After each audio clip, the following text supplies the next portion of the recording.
The observation deck of Kepler station hummed with the steady rhythm of life support systems, a sound Orla had grown accustomed to over the past 3 cycles. She stood before the reinforced viewport, her 4-fingered hands clasped behind her back, watching the cargo vessels drift between the station and the mining operations on Kepler 442b's second moon. The Jeanne didn't build stations like humans did, all sharp angles and modular efficiency. Her people preferred organic curves, bioluminescent pathways, structures that breathed with their inhabitants. But she'd learned to appreciate human pragmatism, even if their aesthetic sensibilities remained alien to her. "Excuse me, alien girl." Orla's cranial ridges fluttered in surprise, the Jeanne equivalent of a raised eyebrow. She turned to find a human child standing behind her, no more than 8 standard years old by her estimation. His brown hair stuck up at odd angles, and his coveralls bore the insignia of the station's agricultural sector. Most remarkably, he was alone. "My dad just needs a mom for me," the boy continued, his face utterly serious. "Can you help?" Orla's translator implant processed the words, but context remained elusive. She knelt to bring herself closer to the child's eye level, her digitigrade legs folding in a way that always seemed to fascinate human younglings. "I am Orla," she said, her vocal cords producing sounds close enough to human phonemes. "What is your designation?" "Daniel Reeves," he said, extending his hand in the human greeting gesture. Orla had studied enough human customs to reciprocate, her hand engulfing his small one. "I'm 8 3/4. That's important." "I see. And where are your parents?" Daniel Reeves, who is 8 3/4. "Dad's working. Sector 7 Hydroponics Bay. Mom's dead." He stated it with the matter-of-fact tone children used when they'd processed grief too early, too thoroughly. "Solar flare 2 years ago. Her shuttle's shielding failed." Orla's chest cavity constricted. Grief translated across species barriers more easily than joy, she'd learned. "I am sorry for your loss." "Thanks, but that's why I need your help." Daniel pulled a datapad from his pocket, its screen cracked but functional. "I've been researching." "Researching what specifically?" "Compatibility indexes.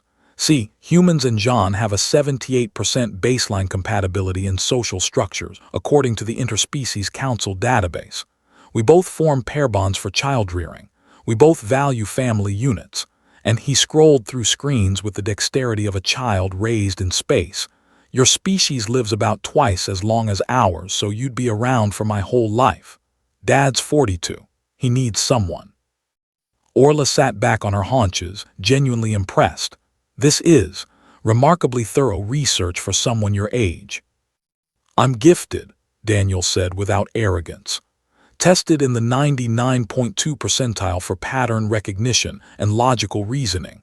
But I'm only 8th percentile in understanding why Dad cries in the shower when he thinks I'm asleep." The observation deck suddenly felt smaller. Orla's species had 14 different words for varieties of sorrow, and she was experiencing at least 3 of them simultaneously. "Daniel, I do not think you can simply acquire a parent through, what is the human term, cold calling." "Why not? Dad acquired me through a genetic requisition program. They matched his DNA profile with Mom's for optimal offspring characteristics. It worked pretty well. I'm really smart, hardly ever get sick, and I can see into the near-ultraviolet spectrum, which only 5% of humans can do." He looked at her expectantly. "You're a xenobiologist. You're smart too. I checked your published papers. 17 citations on your work on parallel evolutionary traits across carbon-based life forms." "You read my papers?" "The abstracts mostly, some of the methodology sections. The statistical analysis was really interesting." He scrolled his datapad again. "You've been on Kepler station for 11 months and 6 days. You eat in the mess hall alone. You work 16-hour cycles. Your last outgoing communication to your homeworld was 47 days ago." Orla's cranial ridges flattened against her skull, a sign of discomfort. "You have been monitoring me." Public station records. I'm not a creeper. Daniel's face reddened slightly. Dad needs someone who gets what it's like out here. Someone who understands that we're all just trying to survive in a universe that's basically hostile to biological life. Someone who won't leave. Your mother did not choose to leave. I know, Daniel's voice softened. But everyone else does. Dad had 3 dates in the past year. They all transferred off station within 2 months. People come here for 2-year contracts and then go home. You don't have a home anymore, do you? The words should have stung, but they didn't. Orla's home colony had been destroyed by an asteroid impact, a statistical impossibility that had nevertheless occurred. She'd been off-world when it happened, conducting research on a human vessel. In the aftermath, she discovered that her entire genetic lineage had been on that colony. She was the last of her family line. No, she admitted, I do not. So you get it. You understand what it's like to be the only one left. Daniel looked up at her with eyes far too old for his face. Dad's really nice. He makes me breakfast every day, even when he's exhausted. He checks my homework even though he doesn't understand the advanced mathematics anymore. He tells me about Mom, the real stuff, not just the good parts. How she snored and hated mushrooms and could fix any mechanical system by hitting it in just the right spot. Orla felt her respiratory spiracles flutter. Why do you think I would be compatible with your father? Because you're both survivors, because you both work too hard to avoid thinking about what you lost, because you both pretend you're okay when you're not. Daniel pulled up an image on his datapad, a man in his early 40s, brown hair graying at the temples, kind eyes, a tired smile. And because Dad mentioned you once, said you asked him about earth flowers when you were both in the mess hall. He talked about you for 20 minutes. I timed it. That was a professional conversation about pollination strategies. For 20 minutes, Dad doesn't talk about anything for 20 minutes except me and hydroponics. Daniel looked at her steadily.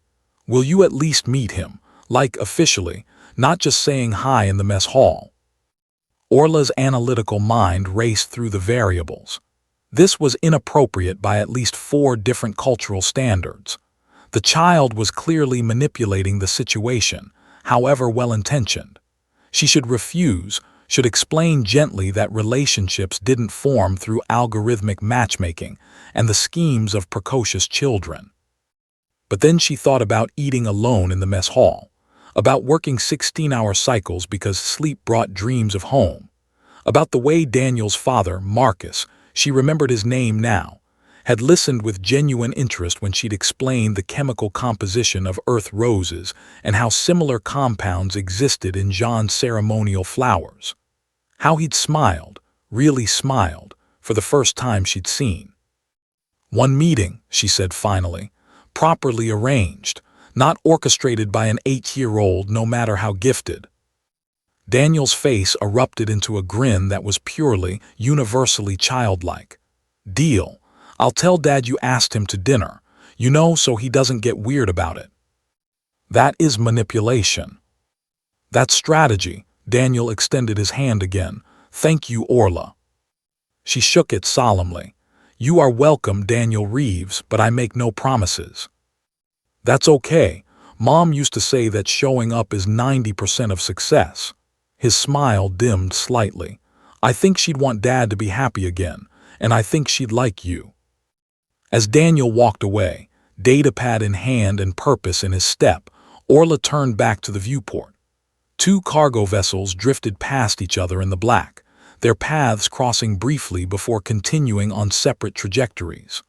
Or perhaps not so separate, perhaps influenced by each other's gravitational fields in ways too subtle to measure immediately, but inevitable over time. She pulled up her own datapad and composed a message to Marcus Reeves, agricultural specialist, widower, father to an impossibly intelligent child. Her finger hovered over the send button. In the end, she pressed it. After all, the universe was hostile to biological life, but perhaps, occasionally, it allowed for small pockets of warmth in the darkness. End of episode I.